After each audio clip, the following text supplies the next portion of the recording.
ત્યાં જઈને જોયું કે બાળકીની હાલત સાચે જ ખરાબ રીતે કન્ડિશન હતી. એને પીઠના ભાગે બહુ ખરાબ રીતે માર મારેલો હતો અને ચાર્જરના જે કેબલ હોય એનાથી એને મારવામાં આવેલો હતો.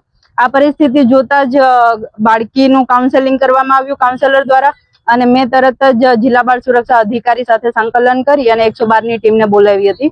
એ લોકો જતા રહ્યા અને સી ડિવિઝન પોલીસ સ્ટેશને અમે લોકો બધા એના વાલી સાથે પહોંચ્યા હતા.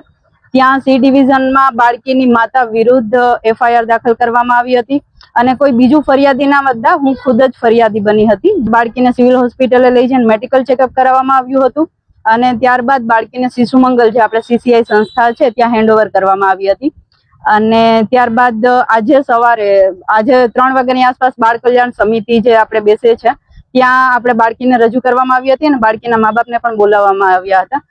આથી આ ચાઇલ્ડ હેલ્પલાઇનના પ્રોજેક્ટ કોઓર્ડિનેટર આ બાળકીને લઈ અને જુનાગઢ શહેર સી ડિવિઝન પોલીસ સ્ટેશન ખાતે આવેલા છે. બાળકીના શરીરે ઈજાઓના નિશાનો હોય.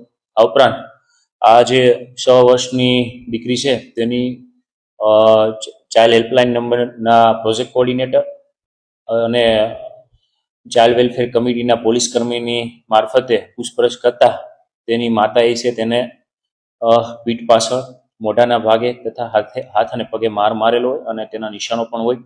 આથી જુવેનાઇલ જસ્ટિસ એટલે કે JJ એક્ટની કલમ 75 અને BNS ની કલમ 115 મુજબ આજે ચાઇલ્ડ હેલ્પલાઇન નંબરના પ્રોજેક્ટ કોઓર્ડિનેટરની ફરિયાદ દાખલ કરવામાં આવેલી છે અને આ જે બાળકીની માતા છે તેના વિરુદ્ધ છે ગુનો દાખલ થયેલો છે.